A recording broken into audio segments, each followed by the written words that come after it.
vamos a hablar ahora con Laura Quiñones Urquiza, que es especialista en criminología forense, y le vamos a pedir a Laura, y vamos a ir desarrollándolo también con la mesa, un poco adentrarnos en esta historia una historia, por supuesto, que ya está dentro de la historia criminal del mundo. Estamos hablando de los hermanos Menéndez. Por estos días cobra relevancia, no solamente porque hay una serie, una miniserie muy reconocida y muy vista por estos días, sino porque eso derivó en una revisión de toda la investigación y de la condena a perpetua a estos dos hermanos por haber matado a sus padres. ¿Cómo estás, Laura? ¿Nos escuchás? Mientras reconectamos a Laura, bueno, esto de la revisión tiene que ver con una posibilidad que brinda la ley en Los Ángeles, en California, y concretamente hay un fiscal, que es el fiscal Gascón, que pide revisar la condena a perpetua sin derecho a pedir la condicional que se les dio a los Menéndez. Recordemos que ellos fueron condenados por el crimen a sangre fría de sus padres. Estamos hablando del año 1989. Entraron a la casa en la que convivía la familia, estaban los padres en el playroom mirando una película y con armas largas los mataron a quemarropas. Tardó en descubrirse que ellos eran los responsables de este crimen. En su momento salió el tema de los abusos de los que ambos dicen haber sido víctimas. La justicia no los consideró como atenuante y los condenó a esta perpetua sin derecho a la condicional. Hoy, que hay otra perspectiva sobre el tema de los abusos, la Fiscalía está pidiendo una revisión de condena, no porque diga que son inocentes, sino porque para el fiscal podría haber un atenuante que aparece probado por alguna carta y algún testimonio de terceros. Claro, ya cumplieron 30 años de la condena, hay que recordar, y muchos de los familiares son los que están sosteniendo que hay pruebas, y de hecho ahora vamos a contar cuáles son, de los abusos a los que los hermanos desde muy corta edad eran sometidos por parte de su padre, y que eso no es, por supuesto, ninguna justificación del crimen, pero sí podría ser tenido en cuenta por la justicia para otorgarles algunos beneficios después de los 30 años que ya llevan cumplidos de condena. Sí, perdón, Jan. En ese entonces, la justicia, cuando se da el juicio y se hacen los peritajes pertinentes, determinaron que no había vestigios de abuso, que ellos prácticamente mataron a sus padres justamente para quedarse con la herencia. Lo que muy bien marcaba Marina y que no es y que hay que destacar es que la muerte se da en una mansión de Beverly Hills. Los padres de la familia musical, Menéndez, ¿no? Eran productor de RCA. Exactamente, personas que tenían un poder adquisitivo muy importante, y según el peritaje psicológico y psiquiátrico realizado allí por el año 89, creo que era Marina. 89 fue el crimen, 89, determinó que no había ningún vestigio. Ahí los ven ustedes en la actualidad, 54 y 56 años, ¿sí? Y hay mucha polémica porque dicen, para la justicia de ese entonces, mataron a sus padres para quedarse con la herencia. 14 millones de dólares, a ese monto ascendía en ese momento el patrimonio, pero después aparece una carta que uno de los hermanos le habría escrito a un primo relatando los abusos antes del crimen, y también el testimonio de un ex menudo, de un integrante de la banda juvenil, Roy Rosselló, que dice haber sido abusado por Menéndez, el padre de los hermanos que cometieron este doble parricidio. Está Jorge Monastersky con nosotros. Jorge, ¿cómo estás? ¿Cómo estás? Un placer. Gracias. Bueno, acá hay quienes dicen que la ficción y también los documentales, pero básicamente lo audiovisual, empujó a la justicia a mirarse un poco el ombligo. Sin duda, hace años, por lo menos de mi parte, vengo pregonando la importancia del manejo de los abogados en los medios. Es decir, y no es ninguna novedad, tenemos el caso O.J. Simpson, digo, para hablar un caso de Estados Unidos, tenemos más cercano en Argentina el caso de Carreras, que fue absuelto por la Corte Suprema luego de un documental. Sí.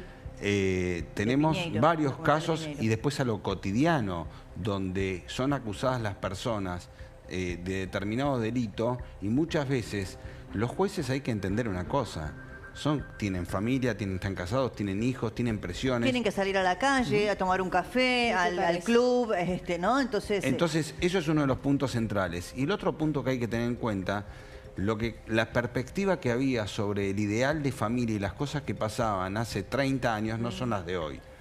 A ver, ¿qué es lo que de alguna manera, más allá de este caso, pero para que más gente se siente identificada? Las causas, lo que se conoce como de justificación, o si hay atenuantes en un delito, porque uno puede matar, pero puede haber de alguna manera alguna condición que me exime de alguna pena, o que de alguna manera la disminuye esa pena por ser una causal. Acá en ese caso, como bien me informaron ustedes, se tuvo en cuenta como que el móvil del homicidio Era o del económico. parricidio, Sí, claro, fue la económico, codicia. para quedarse esos 13, 14 Y millones quizá de tampoco dólares. había una perspectiva como la que hay hoy del abuso sexual infantil. Sobre todo, yo escuché a una familiar de ellos que decían, si hubieran sido niñas abusadas, mujeres, quizá hubiera habido una mirada distinta que siendo Claro. dos varones, retrotrayéndonos Al 89. claro. Sin duda, Claro. hay que decir, porque la gente quizá que le cuesta creerlo porque es contranatural realmente, pero el 70% aproximadamente de los casos de abuso sexual son intrafamiliares. Entonces, quizá que también esto se hablaba mucho menos, la información circulaba de una manera más lenta hace 30, 40 años y hoy pasa mucho más rápido. Si Hoy nos un disculpás un minutito, porque Sí. ahora sí nos está escuchando Laura Quiñones Urquiza, que es especialista en criminología forense. ¿Cómo estás, Laura? ¿Cómo están? Buenos días. Bien, bien. Queríamos preguntarte respecto de este caso, ¿no? Porque teniendo en cuenta que acá presuntamente hay dos chicos abusados durante años por su padre, hay todo un trasfondo, ¿no? Pero el crimen no se produce en un momento de discusión, de pelea, sino que hay como una planificación. Entonces ahí es donde uno empieza a pensar cómo opera el presunto atenuante de los abusos con la planificación del crimen, o si estos dos jóvenes ya tenían, bueno, su psiquis dañada. ¿Qué se puede decir? Mira, yo te cuento, yo tengo un podcast, sí, llamado Trazos Criminales, y toqué el tema justamente de este caso. Y me basé en los fallos, en las autopsias, en las declaraciones de los testigos. Y hay 3 primos que declararon en el primer juicio, ¿sí?, que contaron que cuando tenían 9 y 8 años, los 2 hermanos de 6 y de 7 les contaron que el padre los abusaba sexualmente.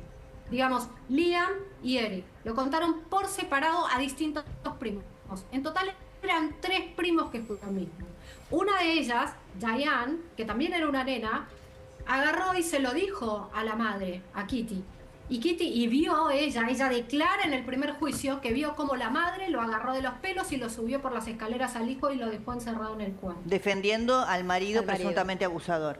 Claro. Exactamente. Lo que ocurrió acá es que durante el primer juicio, cada uno tenía un jurado. Y de cada jurado, una persona no estaba de acuerdo. O sea, estaba en disidencia. Por eso se declaró nulo. En el segundo juicio, lo que ocurre es que no les aceptan a ellos, y esto te lo puede explicar mejor Jorge, lo que se llama ya defensa imperfecta.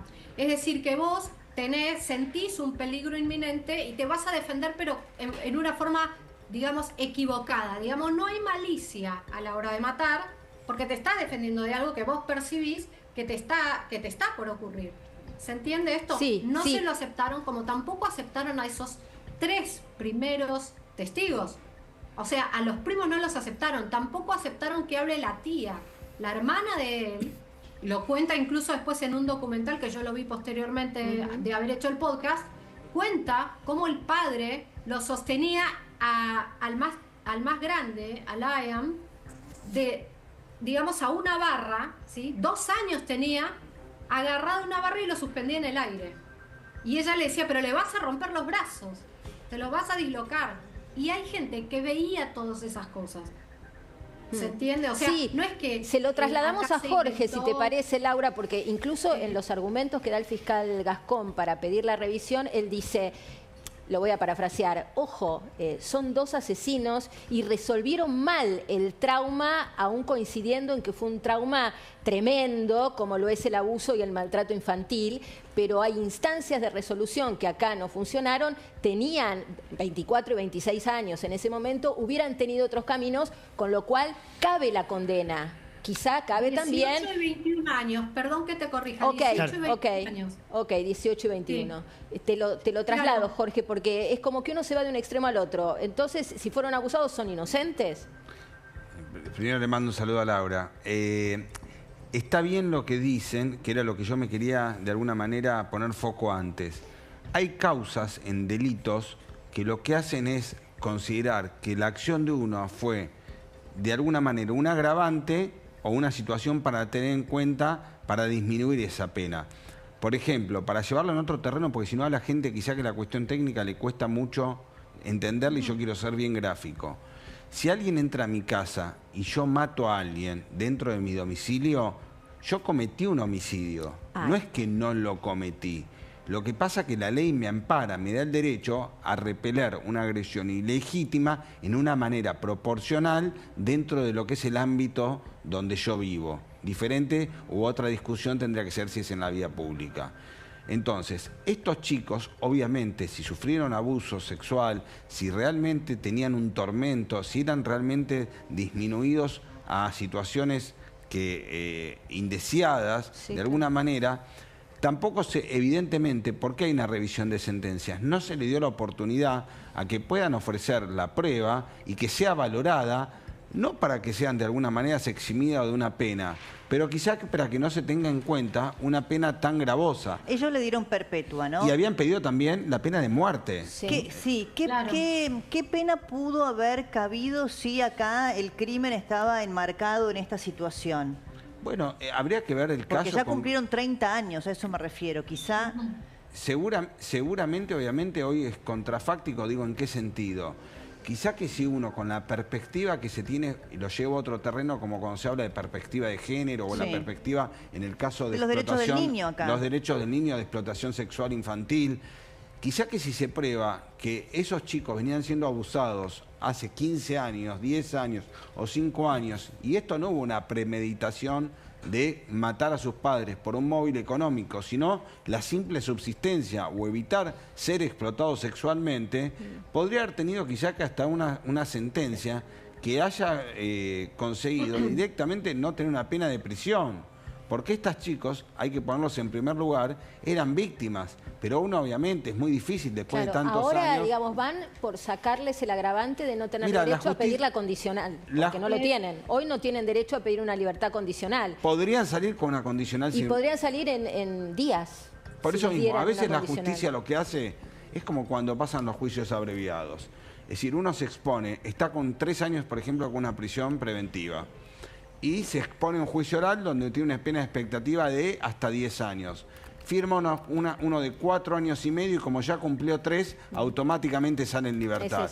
Entonces quizás que lo que hace algo salomónico la justicia, digo quizá porque todavía no sabemos qué va a resolver, dice, mirá, no vamos a anular la sentencia, no vamos a decir que son inocentes, vamos a cambiar la calificación que se le aplicaría tanta pena y por los años que tienen computados de cumplida efectivamente, pueden salir con una libertad condicional. Sí, aparte tampoco querría la justicia reconocer que tuvo a 2 personas durante 30 años detenidas si no les cabía esa pena. Ahora, Laura, para entender desde tu expertise, que es la especialidad en criminología forense, el trauma que uno presume tienen 2 hermanos que fueron abusados desde prácticamente los 2, 3, 4 años por su padre. Y la premeditación del crimen, ¿cómo opera? ¿Cómo se explica? Mira, acá hay 3 cuestiones en las cuales yo necesito hacer hincapié para poder responderte. Ellos, digamos, cuentan que el padre les sacaba fotos desnudo y esto se muestra en el primer juicio. Pero lo que dice el juez o el fiscal es que nadie puede certificar de que esas fotos las tomó el padre realmente. Fíjate qué defensa más absurda. Después hay testigos de que ellos iban, o sea, uno de ellos nadaba, que era Liam. Iba al natatorio totalmente moreteado, o sea, lleno de moretones. Y esto era una constante en la vida de ellos. Después, la cuestión de la premeditación, ellos tenían, uno de ellos se había, digamos, adjudicado toda la culpa del robo a unas casas en Calabazas, ¿sí? Del segundo robo a unas casas en Calabazas de los vecinos.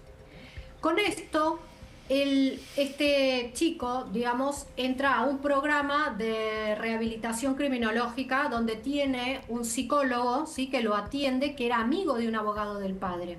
Este psicólogo lo atendió para su rehabilitación y cuando matan, uno de ellos, Eric, va a ver al psicólogo y le pide ayuda. La primera sesión, bueno, habla así por la calle, en una plaza. En la segunda es donde confiesa. Y que también, la segunda es grabada también. Esa segunda sesión es grabada. Y en la tercera, que es donde hablan los dos, el mismo psicólogo les dice, miren, yo voy a grabar esto, pero es para mi protección. Por lo tanto, esos 2 cassettes sí pudieron utilizarse en el juicio porque no tenían un sentido terapéutico. Esto es importante. Claro, y ahí es donde se descubre que ellos eran los autores del crimen, porque al inicio ellos no estaban implicados porque en ahí nada, uno de ellos lo hecho amenaza. estaban Claro, tramitando la ahí uno de herencia, ellos buscando... amenaza. Claro, claro, hay una amenaza directa al psicólogo, después el psicólogo tiene una suerte de pelea o riña familiar con un amante y lo descubre la mujer. Bueno, no queremos hacer spoiler de la serie para el que la quiera ver, pero es una circunstancia fortuita la que hace que el psicólogo termine confesando ante la justicia que ellos habían reconocido el crimen y entregando las cintas que lo acreditaban. Perdón, ¿y en esas cintas no figuraba además el tema de los abusos? No. En la cinta figuraba el tema de los abusos. La cuestión es que cuando él estaba haciendo terapia criminológica, el padre lo que le hace firmar al doctor O'Seal es una autorización para tener acceso a absolutamente todo lo que el hijo contaba en terapia. ¿No te parece extraño? Totalmente, claro. Sí. O sea, sí. el juzgado, o sea, el juez lo manda a hacer terapia criminológica, ¿sí? Con un psicólogo amigo del abogado. Porque era menor de edad, supongo, ¿no? En Porque ese era momento. menor de edad. Sí. Pero el padre podía irrumpir cuando quería. El padre podía escuchar todo lo que el chico decía. No hay nada más extraño que eso. ¿Y cuál es el problema de que tu hijo hable? ¿Qué puede llegar a decir que a vos no te favorezca? Es decir, lo que quería el juez saber era por qué un chico de tanto dinero, porque, a ver, ese Cometí hombre esos tenía delitos. 17 robaba millones, casas. 21 millones, acciones, yo ahí lo cuento en el podcast. La casa donde vivían era de 5 millones, era millonariazo. Entonces, ¿por qué el chico necesitaba robar? Eso es lo que necesitaba saber el juez para ayudarlo. Y ahí el chico, ¿qué puede contar? Cuando empieza a contar lo de los abusos es cuando después que lo mata al padre, ¿sí? Y a la madre. Que es uno de los últimos tiros, que es a boca de jarro, es decir, acá con una escopeta al padre, lo deja prácticamente decapitado. Con la madre la golpearon, digamos, en esa cantidad de balas no hay un exceso, ¿sí? Son 4 para el padre, 9 para la madre. En esa cantidad de balas yo no encuentro el exceso de la ira, sino más bien encuentro cierta frialdad. Sí, Maxi, querías aportar Porque algo. Sí, si vos matas a alguien por una cuestión de furia, de que te llevas por el acto en forma espontánea, descargas todo lo que hay. Son muchas las balas. ¿Se entiende? Ahí había planificación, por supuesto. Sí. Pero a mi entender estaba mucho más relacionado con, digamos, cierta frialdad, ¿sí? Pero justificada, entre comillas, por una cuestión que ya estaba muy cerca. Te quería hacer una pregunta. Le cuenta Dale, el Maxi, día anterior preguntale. al padre. Te va a preguntar que lo Maxi, estaba- No sé si Sardi, me- Laura. Sí, Sí, preguntale. quería saber si en este caso es posible un indulto. En el caso del gobernador de California, ¿es posible que los indulte, que puedan tener la libertad por esa vía? Digo, Esa teniendo es en un cuenta la área que presión le corresponde social, a ¿no? En este caso. Monastersky. Sí. Esa es un área que le corresponde a Jorge Monastersky, es derecho puro, yo no podría responderte. Jorge. No, tiene generalmente, plena a ver, movilidad. ni en Te agradezco Argentina, los indultos no confianza. suelen, o los cómputos de pena de alguna manera políticos, no suelen ser por presiones mediáticas, sino tienen que ver más que nada por errores judiciales o Por por razones humanitarias. decisión de política criminal o un tema de, como decís bien, de un tema de salud de la persona.